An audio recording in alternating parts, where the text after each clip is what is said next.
And welcome back to another daily devotion. This devotion is for Tuesday on November 29th of 2022. And we are in our second day of our journey through the book of Romans. We just started yesterday, Monday, with Romans. And today we are going to look at verses 8 to 15 in the first chapter of Romans. This is still yesterday was the prescript of the text. And today, Paul is getting into what he normally gets into, which was common in ancient writing, basically a blessing, if you will, a prayer that he's giving to them. What we're going to have today, and a little bit more of what we will deal with tomorrow, is actually all one sentence. Paul is infamous for his run-on sentences, and this is no different. This is not a change for him. That's one of the things that does stand out in some of the authentic letters of Paul. If we're going to get into the disputed and the undisputed letters, perhaps shouldn't use authentic as the word, but that is often used. And this letter, Romans, is one that people just do not argue about. Excuse me. It's accepted by almost everyone. There's always going to be a dissent as being the hand of Paul. And again, this thing of this habit of these run-on sentences is something indicative of Paul's writing and his style. So, without further ado, let's jump into Romans chapter 1, verses 8 to 15. And this is titled, in the Revised Standard Version, The Prayer of Thanksgiving. So it is indeed a prayer.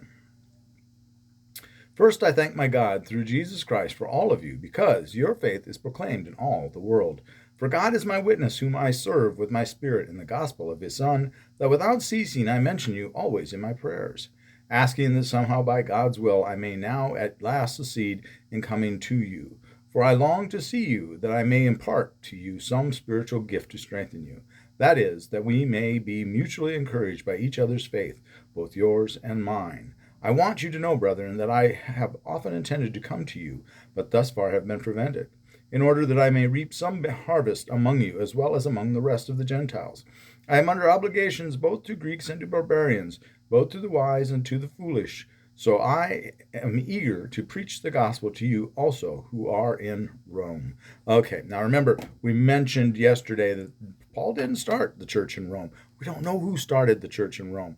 Most likely it was this is the great irony. I'll backtrack just the great irony that what for many centuries was the hub, the epicenter of Christianity, and to the Catholic Church it still is Rome. We don't know who started the church there. We don't know who was the first to proclaim the good news, the gospel of Christ, in Rome. That's a great irony, and perhaps there's a great lesson in that for us, in that we are called to do the work of God, not for accolades or acclaim or attaboys, but because it's God's work. And perhaps the greatest things that have been accomplished for the faith have been accomplished by those that have disappeared into the murk and the mystery of history. We don't know who was the first. Perhaps there were more than one of them that were. Perhaps there was a group that traveled together from Rome to Pentecost of Jews, and they took the message there.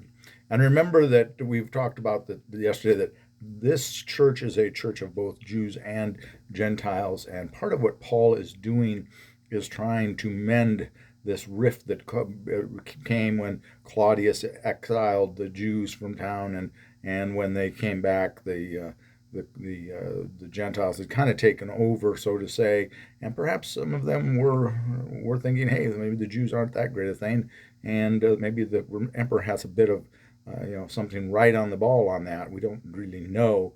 But we'll see in Romans that Paul will go back and forth from Gentile to Jew.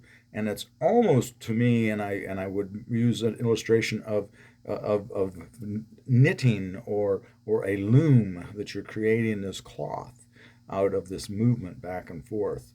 Perhaps you're knitting with two colors, and you come up with one cloth, one Afghan, if you will, to put on your couch. Date myself back to the 70s when there were Afghans on the back of every couch in the world, or the country at least. But with that, Paul jumps in here. He says, and first of all, he flatters them. He compliments them that their faith is proclaimed in all the world. It wasn't one of the big apostles that went and started this church. It was the faith of someone in the trenches, let's say. That their faith is proclaimed all over the world. And Paul himself in 9, he says, without ceasing, I mention you always in my prayers. Paul didn't start this church, yet he's praying for them. And there's a message there for us that we pray for others, even if we have no connection to them other than being fellow Christians. Verse 11, for I long to see you, that I may impart to you some spiritual gift to strengthen you. That is, excuse me, I'm back up. I wanted to go to verse 10. Verse 10 and verse 13, he mentions that he has wanted to go to see them, and perhaps at last he's going to succeed to seeing them. This makes me think that this is probably, some people think this is written on the occasion of his arrest in Jerusalem and being transported to Rome. I think he's trying to make a plan to get there.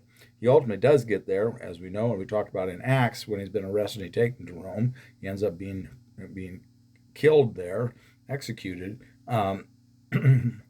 But I think this is written before that time, because of this. Now I want to get there. In verse 10 and 13, he's talking about his desire that he's wanting to get there, but he keeps being prevented for some reason. Things come up. So with that, let's get back to 11. For I long to see you, that I may impart to you some spiritual gift to strengthen you.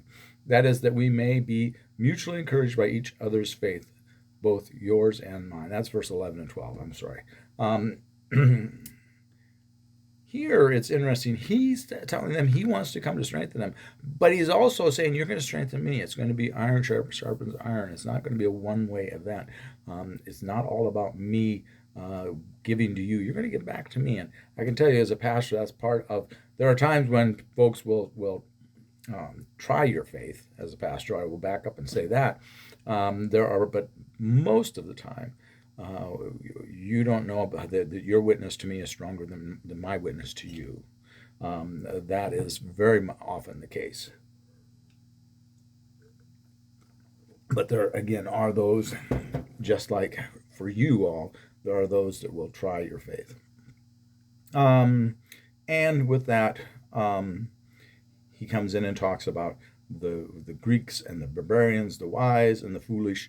And again, here he's talking about, I believe, those that are Greek and those that are not Greek, and that would be considered Gentiles by the Jewish folks, but the barbarians would be those that are not Greek. So Paul doesn't discriminate in any way, shape, or form. He's going to talk to Jewish people. He's going to talk to Greeks. He's going to talk to people that are barbarians. Those and of course the question might be then is, does what all languages Paul speak, or does he have translators? Because the barbarians may or may not know Greek. If they're I often anyway think of the barbarians as being the more Germanic folks of the day, but that may not be the case per se. At any rate, especially in Rome, that would be perhaps be the case. Verse 15, I'm eager to preach the gospel to you also who are in Rome. At any rate, throughout all of this, the focus is about, can I get to Rome? I need to get to Rome. And he gets there eventually. And we know he has a big impact on the folks in Rome. But that wasn't the path God was going to give to him, that he would get there in advance. And of course, we know later he wants to get to Rome and build basically a launching pad to go to Spain. His goal is to continue on. And there are those that believe that Paul didn't get executed and that he did go off to Spain. I would not fall in with that lot, but there are those that believe that, and that is definitely something that is out there, because we don't know exactly when Paul was executed. We don't have that with that story. We just don't have. Same thing with Peter. So with that, I think that's enough for today. We're closing on 10 minutes, and that's as long as I like these to be.